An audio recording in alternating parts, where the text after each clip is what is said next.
Bienvenido de nuevo. Hoy nos acompaña Gilbert Doctorow, historiador y analista de asuntos internacionales, para hablar sobre cómo la guerra en Irán está afectando a Oriente y principalmente a Rusia. Gracias por volver a estar con nosotros. Hola, muy bien estar contigo.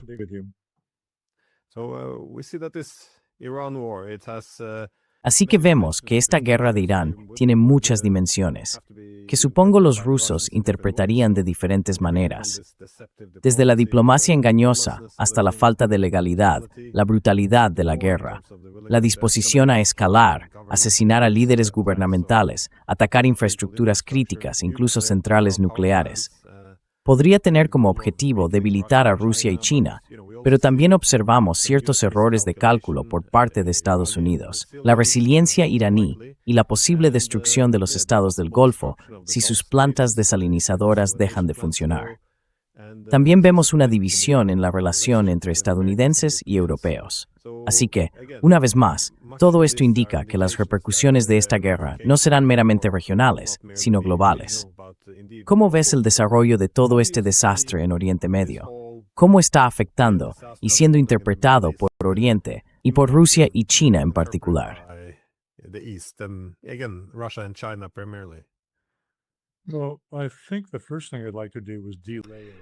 Bueno, creo que lo primero que me gustaría hacer es hacer una pequeña pausa aquí, porque cuando hablamos de Rusia, estamos hablando del presidente Putin y de su administración, de su ministro de Asuntos Exteriores, de lo que están diciendo. Y luego está lo que dicen las clases parlanchinas, ya sabes, lo que dice el establishment de Moscú, como se muestra en los programas de tertulia. Y no solo los programas de tertulia. Son muy, muy diferentes. Si observas estrictamente al presidente Putin y a sus asistentes más cercanos, como el ministro de Asuntos Exteriores, verás muy poca reacción, sorprendentemente poca reacción por parte del Kremlin ante estos acontecimientos tan dramáticos y chocantes que afectan a toda la posible relación con Donald Trump y con el orden mundial en general. El comportamiento de Trump es obsceno, es detestable. No quiero buscar otras palabras despectivas. Creo que se ha reservado para sí mismo un lugar seguro en el infierno. Pero esa es mi opinión personal. No hablo como analista. Hablando como analista, lo que ha hecho es absolutamente impactante. Destruye por completo cualquier cosa que se parezca al orden mundial, al respeto por la Carta de la ONU, al respeto por el derecho internacional.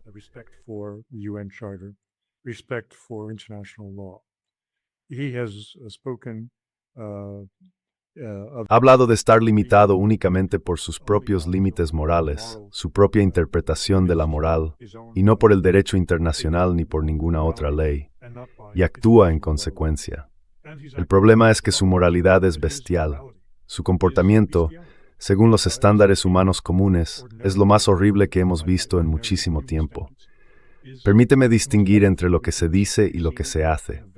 Los presidentes estadounidenses y sus asistentes han hecho cosas terribles, desde Nixon y Kissinger, pero nunca hablaron de ello con tanta franqueza, tan directamente. Si podemos hacer cualquier cosa, tendréis que aceptarlo. Esto es absolutamente impactante. Esa distinción, por supuesto, aparece en todos los programas de debate. Le da muchísima importancia.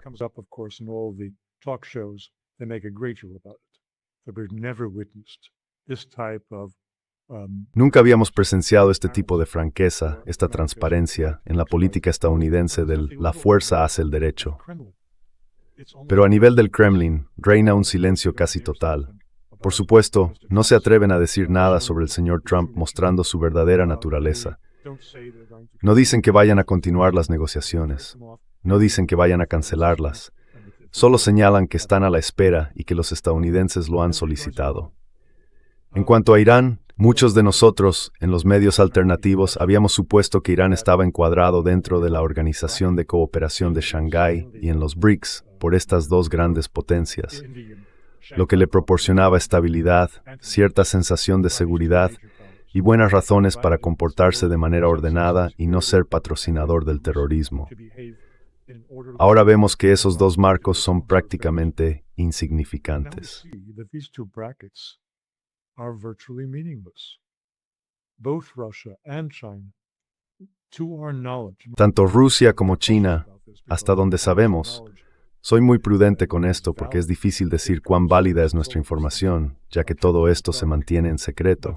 Pero teniendo en cuenta la falta de acusaciones contra Rusia y China por brindar apoyo significativo a Irán, podemos suponer que no existe tal apoyo. Oímos, sí, que Estados Unidos se escandalizó.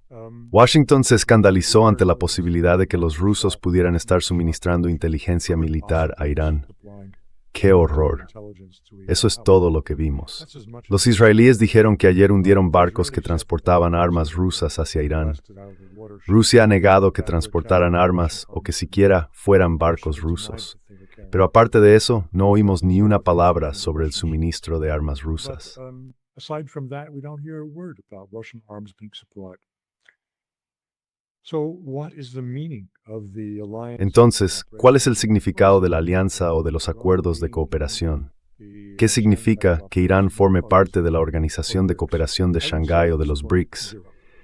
Yo diría que a estas alturas, ninguno. Ahora bien, no quiero ser demasiado duro, porque todos hemos aprendido, incluidos los rusos y los chinos, que como han demostrado el señor Trump y sus allegados, Irán es perfectamente capaz de velar por sus propios intereses, más de lo que nadie esperaba, sin tener siquiera en cuenta el misil de 2 etapas de 4.000 kilómetros que fue lanzado contra J.R. García. Pero incluso dentro de los límites de los misiles de corto y medio alcance, han demostrado una capacidad para mantener la priorización de los disparos, el momento de los lanzamientos, todas esas cosas que dependen del mando y control, que supuestamente habían sido completamente destruidas por los ataques estadounidenses e israelíes.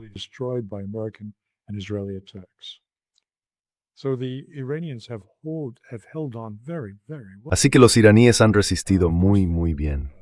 Por supuesto, su respaldo es el estrecho de Hormuz y su capacidad para causar daños económicos a Oriente Medio y a todos los que dependen de él, es decir, principalmente el Lejano Oriente y en menor medida Europa. Nadie había previsto que su organización pudiera sobrevivir a ataques tan dramáticos y horribles como los que habían sufrido. Pero lo hicieron. Y por tanto, hay que volver atrás y plantearse la primera pregunta. Quizá los iraníes estaban perfectamente justificados al no concluir alianzas defensivas militares con Rusia o China y al mantener abiertas sus opciones. Tal vez. No diré más, solo lo menciono de pasada.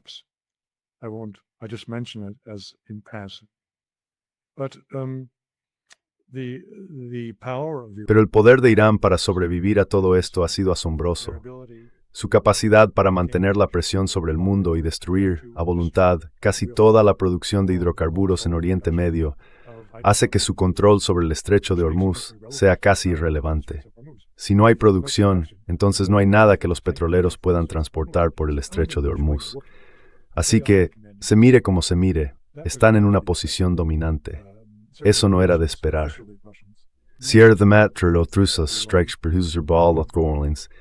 Den esperé por la Rusia gracias a sus esfuerzos con sus ataques directos de Berlín contra Irak. Barbarous attacks on Iran.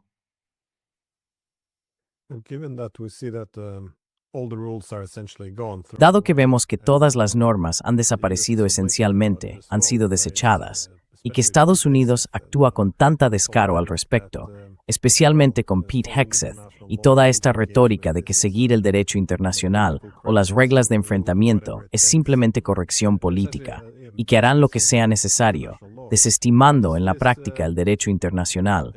¿Cómo influye esto en los cálculos militares de los rusos y los chinos?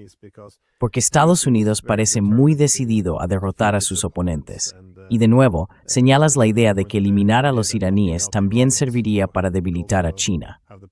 Entonces, ¿cómo afecta esto a la cooperación militar? Se habla ahora de profundizar la cooperación militar entre Rusia, China, Corea del Norte u otros.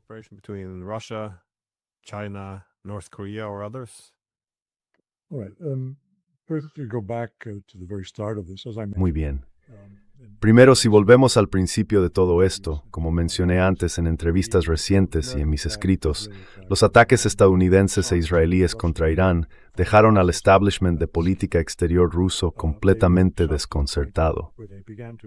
Quedaron tan sorprendidos que empezaron a darse cuenta de que el método que ha estado utilizando el gobierno de Putin, la lenta guerra de desgaste, no es adecuado para el entorno de seguridad actual. Y comenzaron a hablar abiertamente de ello. Esto se hizo en uno de los programas de Solovyov de una forma asombrosa. Prácticamente denunciaron a Putin en todos los aspectos, salvo por su nombre. Al día siguiente, Solovyov se retractó y hablaba de nuestro maravilloso comandante en jefe, que trabaja incansablemente a las 3 de la madrugada para velar por nuestro bienestar. Pero hay otros que han mantenido la presión. But then there are others who have kept up the pressure. Alexander Dugin, a court philosopher. Alexander Dugin, un filósofo de la corte, como se le consideraba dentro del Kremlin de Putin, hizo una crítica de la gestión de la guerra, al menos tan dura como la que hizo Solovyov en aquel programa. Y por supuesto, Dugin es intocable. Tras el brutal asesinato de su hija, fue convertido en héroe, y no se puede decir una palabra en su contra. Sin embargo, ahí está, en el espacio público, en su propio sitio web, denunciando el enfoque de ir despacio. Así que hay un cambio de mentalidad. La cuestión es dónde y cuándo se ejerce esa presión sobre el presidente y con qué efecto. En cuanto a la pregunta que planteabas, se volvió a tratar directamente en el mismo programa, el mismo debate televisivo. El señor Solovyov, después de aquel ataque impactante y de retractarse de sus palabras, desapareció de la televisión durante una semana y pensé, Dios mío, parece que la libertad de prensa se ha evaporado. No, estaba muy equivocado. Desapareció de la televisión porque se unió a una delegación parlamentaria de la Duma que visitaba a sus homólogos en Pekín. Esto ocurre periódicamente, y en esta ocasión fue muy oportuno. Uno de los miembros de esa delegación, presidente de un comité de la Duma que más tarde volvió a intervenir en el programa de Solovyov, explicó que estaban interesados en tratar con los chinos precisamente la cuestión que has planteado. No debería existir ya una alianza de defensa tripartita entre Rusia, China y Corea del Norte. Y por supuesto, surge la pregunta, ¿por qué Corea del Norte? ¿Cómo podemos equiparar la situación de poder de Corea del Norte con la de estas dos superpotencias, Rusia y China? La contribución realmente interesante de Corea del Norte, por supuesto, es su voluntad y determinación de actuar en lugar de limitarse a hablar. As opposed to speak. And there is reason to believe even that they are Y hay motivos para creer que los norcoreanos están suministrando municiones a Irán, concretamente drones submarinos y misiles capaces de destruir portaaviones. Según se informa, estos habrían sido suministrados por Corea del Norte. Si lo piensas, podemos preguntarnos, ¿por qué no les están proporcionando una bomba nuclear? O quizás sí lo hacen, y simplemente no lo sabemos. Pero la cuestión es que los norcoreanos no son de hablar, son de actuar. Los chinos y los rusos solo hablan, y eso se nota claramente en el discurso de ayer o de hoy de Lavrov comentando la última situación en Oriente Medio. Es solo quejas, solo quejas. Oh, mira lo que está pasando.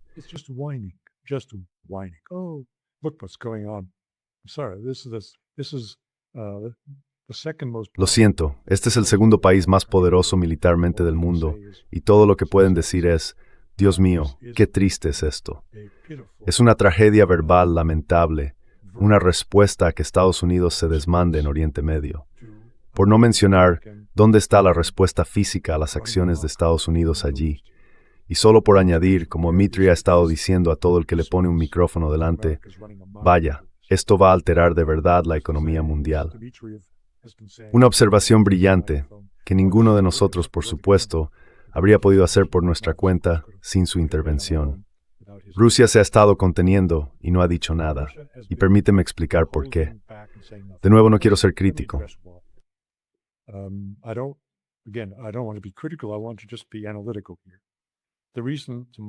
Solo quiero ser analítico aquí. La razón, según la entiendo, es muy sencilla.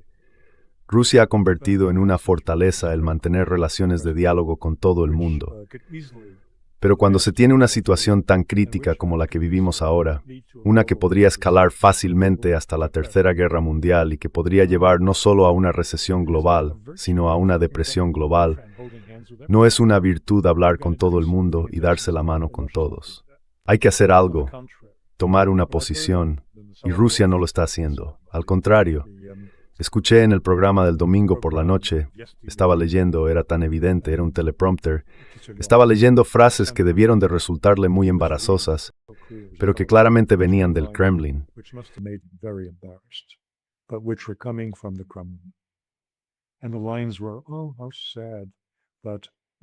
Y las declaraciones fueron, oh, qué triste que los estados del Golfo estén siendo perjudicados en este conflicto. Bueno, eso es porque el señor Putin quiere ir de la mano con todo el mundo y presumir de que Rusia es muy intermediaria, porque habla con todas las partes. No creo que esa sea la respuesta adecuada ante la grave situación actual. La idea de que Rusia derrama lágrimas, que en mi opinión son lágrimas de cocodrilo, por el daño causado a sus competidores, los estados del Golfo, que al fin y al cabo son sus competidores en el suministro de hidrocarburos al mundo, resulta poco convincente. El hecho es evidente, y muchos otros observadores ya lo han señalado. Antes no quise pronunciarme, pero ahora no tengo más remedio que hacerlo. Putin se inclina hacia Israel, no hay duda de ello, y su justificación no resiste un análisis racional.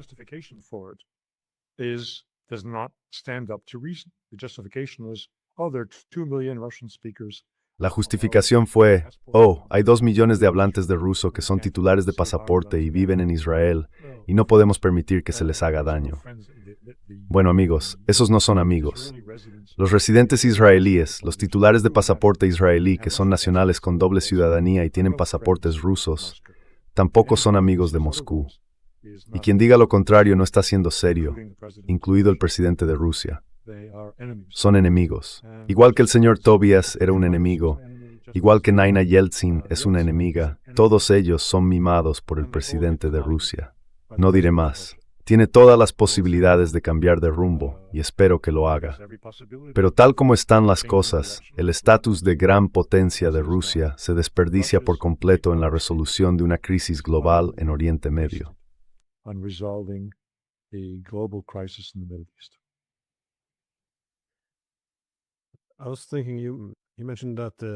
Estaba pensando, mencionaste que, por supuesto, los estados del Golfo son competidores de Rusia, especialmente en los mercados energéticos. Pero ¿cómo ves lo demás? Es decir, ¿qué beneficios podrían derivarse para Rusia? Porque los medios suelen señalar que Rusia es la gran ganadora de esta guerra. Supongo que tiene sentido hasta cierto punto. Los precios de la energía están subiendo. Muchos de sus competidores energéticos están quedando fuera del mercado. El hecho de que Estados Unidos haya tenido que levantar algunas sanciones a Rusia, una vez que esa solidaridad en torno a las sanciones se desmorona, podría ser difícil de reconstruir. Hay armas que se están redirigiendo y que de otro modo se habrían utilizado para matar a rusos. Pero pensé en algo más concreto, que también afecta a los chinos, el debilitamiento de los sistemas de alianzas en Oriente Medio.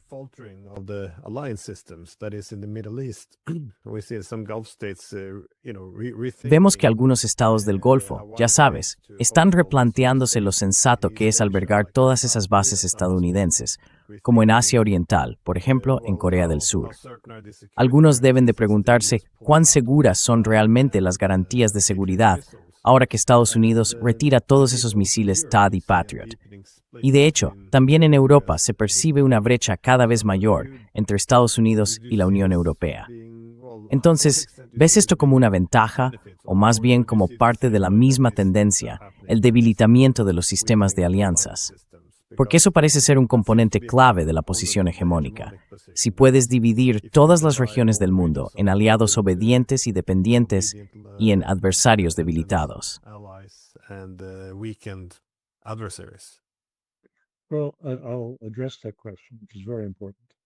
Bueno, abordaré esa cuestión, que es muy importante.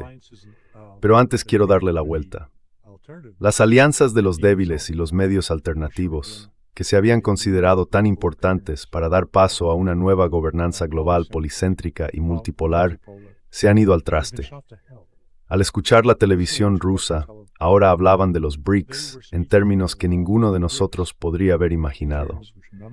Siguiendo sus debates y lo que ha ocurrido en las 2 últimas semanas, venían a reconocer más o menos que los BRICS no valen nada. Nada. Y se lo digo a todos nuestros colegas. Si los rusos lo dicen, ¿por qué lo dicen? Antes de eso, vieron que Estados Unidos había hecho tambalear a los BRICS al imponer esas sanciones del 50% a los países que comercian con petróleo ruso.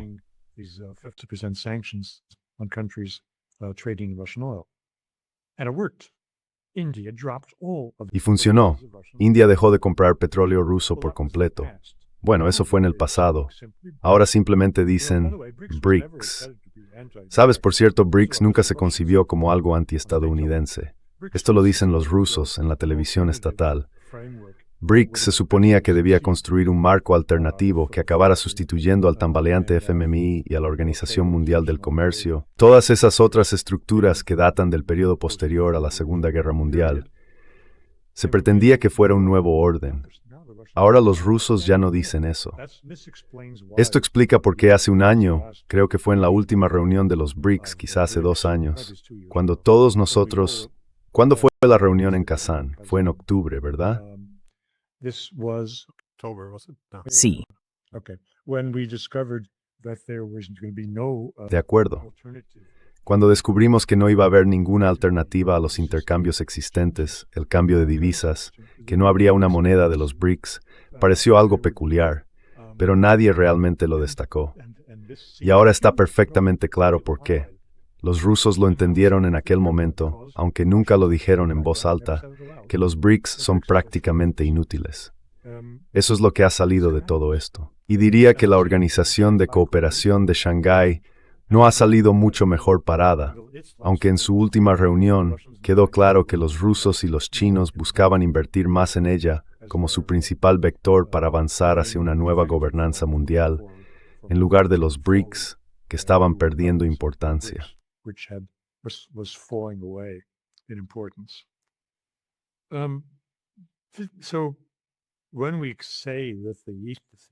Así que cuando decimos que las organizaciones occidentales, ya sea la OTAN, la UE o cualquier otra, están siendo destruidas o están abriendo fisuras ocultas que serán importantes para su evolución futura, diría que lo que pensábamos que eran las organizaciones que unían a Oriente también han resultado estar destrozadas.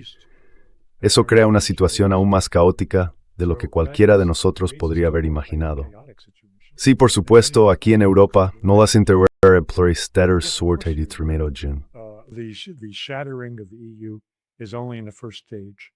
no veis igual. ¿Cómo sobrevivirá Ursula von der Leyen a sus declaraciones de la semana pasada de que no importaremos ni un gramo de gas ruso en la situación actual de escasez, subida de precios e inflación elevada? ¿Cómo puede sobrevivir a esto? Por mucho que no sean pragmáticos, todos los líderes de Europa Occidental se enfrentan a la políticamente peligrosa inflación que se avecina.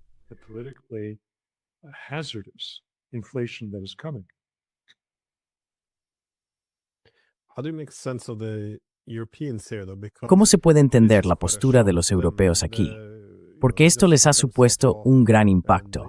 Se desconectaron y celebraron no tener ya más compras de petróleo ni gas ruso. Y ahora, por supuesto, también están siendo desconectados de Oriente Medio. Vemos a Estados Unidos dándose cuenta de que Europa depende ahora completamente del gas natural licuado estadounidense, lo que permite a Trump decirle esencialmente a la UM, aprobaréis este acuerdo comercial, este acuerdo horrible que nadie en la UE quería.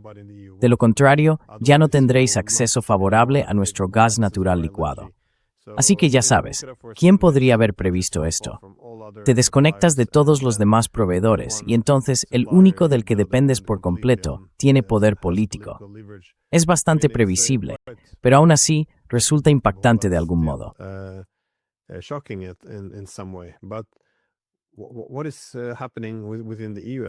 ¿Qué está ocurriendo dentro de la UE?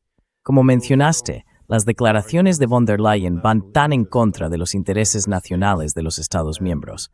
¿Cómo crees que se desarrollará esto? Diría que hay excepciones. El primer ministro belga, especialmente, me parece bastante impresionante en estos tiempos de conformismo insoportable, en los que todo el mundo se alinea. Siempre utilizan esa expresión de solidaridad europea, que no es más que una pobre excusa para rechazar el sentido común, porque es evidente que se está yendo por el camino equivocado, y se usan los eslóganes de la solidaridad europea como una forma de sugerir que toda disidencia es algo negativo. Pero el primer ministro belga sugirió, ya sabes, cosas menores, como que después de esta guerra deberíamos normalizar las relaciones con Rusia, por lo que fue criticado. Entonces, ¿cómo ves que Europa se adapte a esta guerra con Irán? Porque eso, por supuesto, también afectará su posición respecto a la de Ucrania. Well, it hasn't adjusted fully. It hasn't even Bueno, adjusted no se ha partially. ajustado del todo, When you look ni at siquiera se ha the ajustado voting parcialmente. behavior, Cuando observas el comportamiento y las declaraciones odiosas que salen de there is Trump, such a están en violation tal of violación de los European valores europeos que la pregunta es, ¿cuánto tiempo más puede mantenerse esta hipocresía? Que este hombre y este país sean los aliados más cercanos de Europa está en tal contradicción con todos sus ideales que tarde o temprano esto tiene que romperse. La cuestión es cuándo y quién tomará la iniciativa. Ahora volviendo a Bart de Wever, me alegra mucho que lo hayas mencionado. Tengo una opinión personal al respecto. Creo que está haciendo campaña para convertirse en presidente de la Comisión Europea. Está frente al micrófono todos los días. He is in front of the microphone every day. His NVA is putting up on YouTube his speeches. Su partido, la NBA, está subiendo sus discursos y respuestas a preguntas en YouTube. Acude a una reunión, como hizo hace una semana, de los jefes de gobierno europeos y pasa junto a unos 200 periodistas alineados con sus micrófonos. Se detiene aquí, se detiene allí, se detiene en un cuarto lugar. Está haciendo campaña para tomar el mando. Ahora bien, no me tomo al pie de la letra ninguna de sus declaraciones conformistas. Creo que está compitiendo en la misma carrera que Fico y Orbán, pero de una manera muy astuta, sin molestar a la gente, protegiendo sus flancos y evitando decir nada que permita a sus enemigos clavarle una daga y apartarlo del camino hacia donde quiere llegar. Remove him from where he wants to go. Therefore, he says that he supports Ukraine 100%. Por lo tanto, Therefore, dice he que tells apoya a you Ucrania al how 100%. they took in Ukrainian Te habla de sus padres y de cómo acogieron a refugiados ucranianos. Afirma que sí, tendremos relaciones normalizadas con Rusia solo después de que se firme un tratado de paz, un tratado aceptable tanto para nosotros en Europa como para los ucranianos. Según tengo entendido, todo eso son palabras vacías. Es simplemente un discurso defensivo y protector mientras persigue las cosas que realmente importan. Al fin y al cabo dijo normalización de las relaciones con Rusia. Y también dijo explicándose que si tienes un tratado de paz, es un tratado de paz, no un simple trozo de papel. It is a peace treaty, not a scrap of paper. And the peace treaty means that you Un tratado de paz significa que has resuelto todas las cuestiones pendientes y después de eso normalizas las relaciones. Como él dijo, eso fue lo que hicimos después de la Segunda Guerra Mundial. De repente empezamos a comerciar con normalidad y todo lo demás. Eso contradice directamente lo que oímos de todos los que odian a Rusia en la UMER. Quieren un tratado de paz que sea solo una tregua, preparando el terreno para una segunda o tercera ronda. ¿Cómo expulsar a Rusia de Europa? O sea, asegurar de que es fuera de Europa. Así que está yendo en una dirección muy diferente. Y estoy seguro en una campaña que está llevando a cabo para exercerse en el control de la dirección de la OPOR. take over the direction of the EU. No, that's a good point. Ahora, ese es un buen punto. Y de nuevo, esto encaja con toda la idea de los europeos. Parece que ni siquiera quieren entrar en la guerra, solo quieren un alto el fuego. Nadie quiere realmente intentar encontrar una forma de restablecer las relaciones después de la guerra.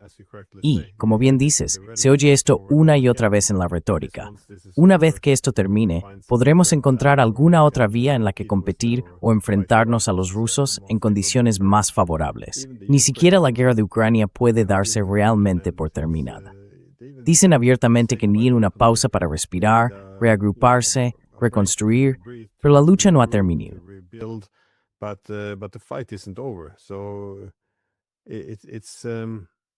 Hecho esto en el discurso, la disposición a dar un paso atrás y hablar de cosas básicas, como cuáles son realmente las fuentes de la paz allí. ¿Cómo imaginamos una Europa estable y próspera en el futuro? Será una en la que el país más grande de Europa, por territorio, población y economía militar, esté sometido a un constante confinamiento y a intentos de separarlo del resto del continente? ¿Es eso una fuente de estabilidad? ¿Van a ser los países occidentales los que dominen tanto que Rusia tenga que adaptarse? ¿O habrá alguna forma de que todos se sienten en la misma mesa? No se habla de esto. Solo oigo que la política se reduce a consignas baratas sobre, ya sabes, nuestros valores y la agresión rusa.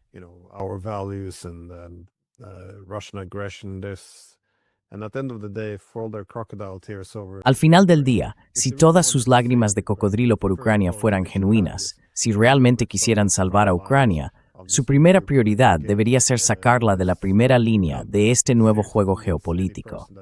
No se puede convencer seriamente a nadie de que esto haya beneficiado a Ucrania de ninguna manera. Pero en cuanto a poner fin a la guerra, ¿cómo ha afectado la guerra con Irán a la posibilidad de la diplomacia?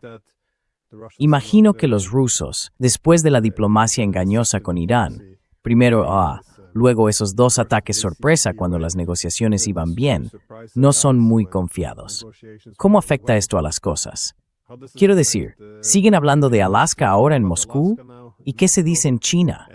Porque se suponía que Xi Jinping se reuniría con Trump el mes que viene, pero esa reunión se pospuso.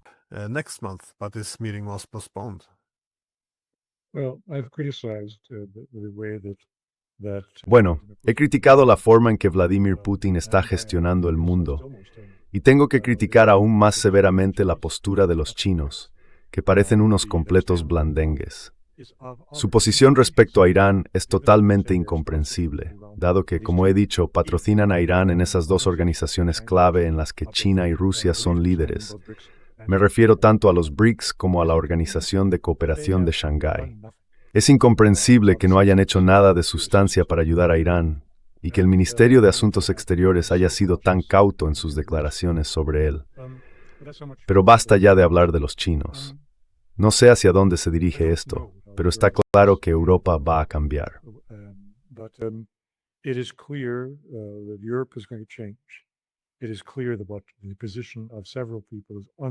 Está claro que la posición de varias personas es insostenible y que hará falta un gran cambio de liderazgo en todo el continente. Pero un buen comienzo sería hacer limpieza aquí en Bruselas y en las instituciones europeas. No veo cómo, como ya he dicho, la señora puede sobrevivir a lo que ha hecho con sus propias manos, y eso sería un buen inicio para poner la casa en orden. Pero hay mucho más que debe cambiar. Veremos si el señor Orbán sobrevive a la votación que tendrá lugar dentro de 2 o 3 semanas, ya que ha sido tan importante en resistir la maquinaria de Bruselas. Pero lo siento, creo que me estoy desviando de su pregunta. ¿Podría reformularla?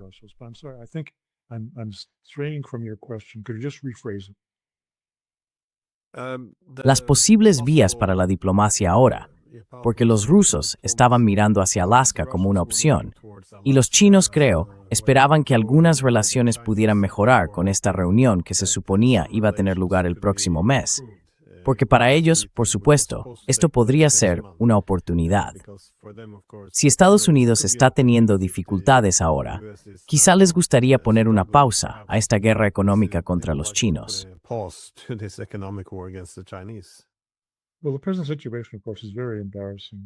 Bueno, la situación actual, por supuesto, es muy embarazosa para el presidente Putin.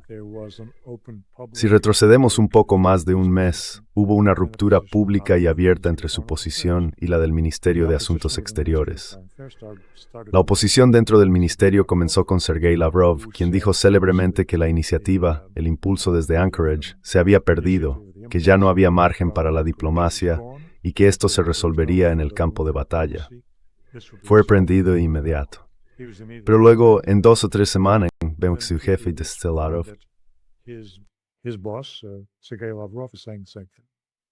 all this time, Peskov, speaking on behalf of Putin, Todo este tiempo, Peskov, hablando en nombre de Putin, ha estado diciendo lo contrario. Y nombraron a Dmitriev, le dieron mucha importancia. No voy a andarme con rodeos. Dmitriev, según mi entender, es un agente estadounidense. Forma parte de la élite liberal, los liberales a los que Putin siempre ha mimado, en un juego de poder tradicional en el que se inclina a la derecha, luego a la izquierda y después vuelve a la derecha. Así fue como Gorbachev mantuvo su poder hasta que cayó. Y creo que el actual jefe de Estado está jugando al mismo juego, lo que podría llevar al mismo resultado. Llega un momento en que hay que situarse en un lado o en otro. No se puede seguir cambiando de un lado a otro. There's a point where you have to stand on one side or the other, and you can't keep on shifting back and forth. And it is time, since President Putin invested. Y ha llegado el momento, ya que el presidente Putin invirtió tanto de su capital político en estas negociaciones. Y si uno las observa, habría que estar loco para creer que se puede lograr algo con Donald Trump en las negociaciones, por todas las razones que acabas de mencionar. Nadie lo dice tan directamente, pero es bastante evidente que esta guerra terminará en el campo de batalla y que el papel del señor Trump es menos que insignificante. Así que ahí tienes una gran división en Rusia y está por verse cuándo o si el presidente se adaptará a las nuevas condiciones. Hasta ahora no lo ha hecho. Hasta ahora están bastante satisfechos de que Trump se haya retirado y no esté presionando para reanudar nuevas conversaciones con Putin.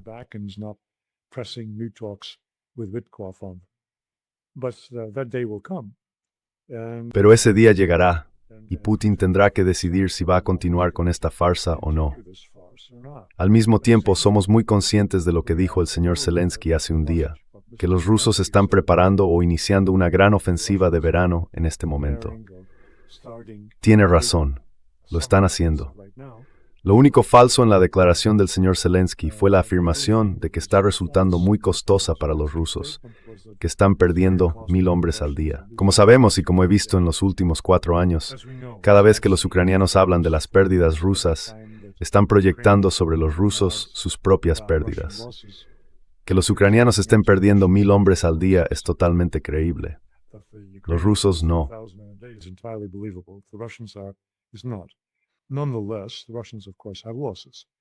No obstante, los rusos, por supuesto, tienen pérdidas.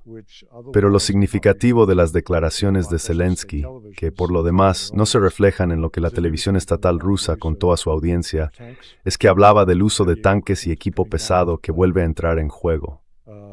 En parte, esto es algo estacional porque ahora tienen más cobertura. Las hojas están brotando, la primavera está en marcha. Pero no creo que eso lo explique todo. Creo que los rusos simplemente están mucho más seguros de que pueden mantener a raya los drones ucranianos o contrarrestarlos de una forma u otra, y están concentrando equipo pesado, algo que no habían hecho en casi un año.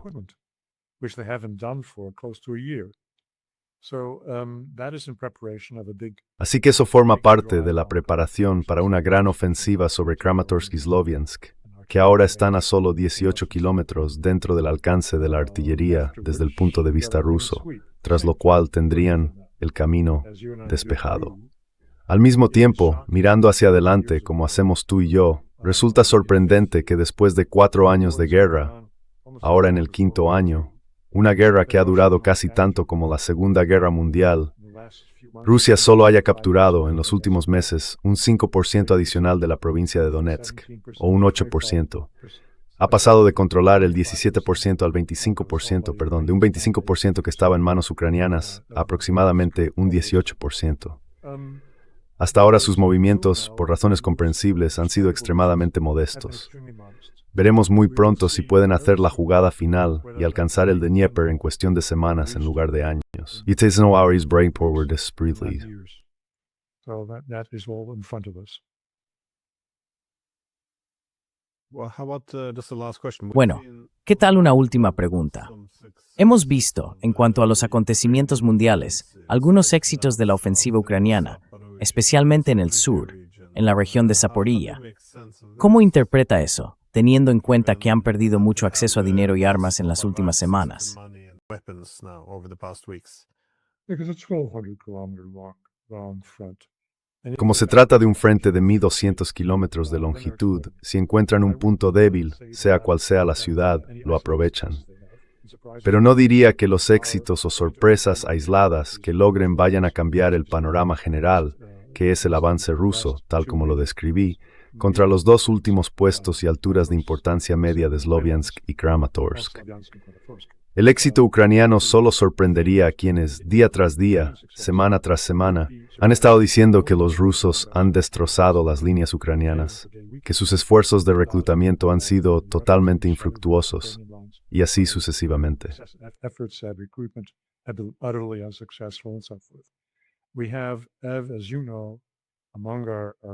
Como sabes, entre nuestros colegas y en varias plataformas de YouTube, hay muchos que publican a diario los relatos más escabrosos y sensacionalistas sobre la guerra, historias sobre su inminente final, una victoria rusa, una capitulación ucraniana, como si fuera algo fácil. Nunca lo ha sido. Los ucranianos, a pesar de todo, han luchado con gran valor, algo que la televisión estatal rusa reconoce, pero que casi ninguno de mis colegas menciona. Y digo que deberían avergonzarse, porque el hecho es que en Ucrania sigue habiendo espíritu de lucha.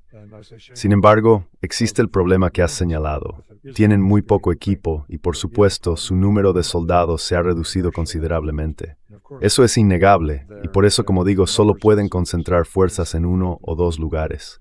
Pero a lo largo de toda la línea de 1.200 kilómetros, los rusos tienen, con diferencia, la ventaja estratégica.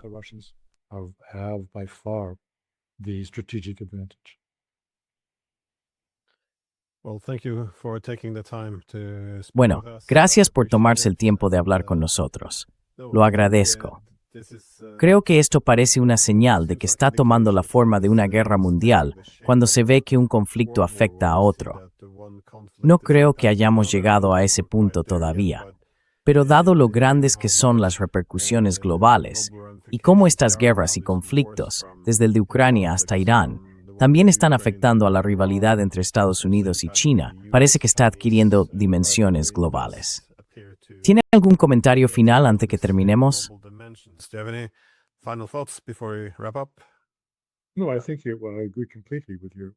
No, creo que estoy completamente de acuerdo con tu resumen. Tiene una dimensión global. Ambos están íntimamente relacionados. Y por supuesto, el agotamiento de las defensas aéreas estadounidenses en la guerra de Israel contra Irán es un gran revés para Ucrania. Así que en términos muy simples de equipamiento disponible, las dos guerras están directamente interrelacionadas en perjuicio de Ucrania.